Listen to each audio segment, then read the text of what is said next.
Здравейте! Едно упражнение сега ще ви покажа за тазобедрените стави. Не участват само тазобедрените и много други части от нашето тяло, но трябва да се погрижим за тях, за да бъдем здрави.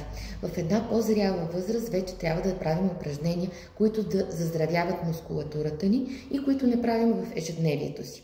Използвам моят уред. Какво ще направя? Това е моята опора предимно, да ви кажа. Поставям съответно пръчицата, вдигам единия крак напред, аз съответно балансирам, като се държа за пръчката. Напред е колянцето, след което го давам настрани, докъдето успея да стигна и го пускам. И отново така. Напред, встрани и го пускам. Още веднъж. Напред, встрани и го пускам. 3 пъти ни е достатъчно, за да ние да го направим. Отново отзад обаче напред.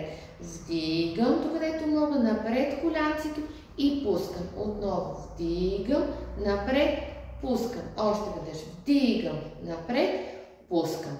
Това, че оставаме на един крак, съответно много ни помага да работим и за нашия баланс. Нещо, което е много важно, да балансираме, да не падаме никъде, навън или каквото е да ни се случи където иде. Трябва да имаме здрав баланс. Здрав вестибуларен апарат. Ето и с другия крак съответно. Вдигам напред, в страни, докъдето мога, пускам. Отново вдигам, страни, пускам. Отново вдигам, страни, пускам. И отзад напред го правим. Хоп и пускам.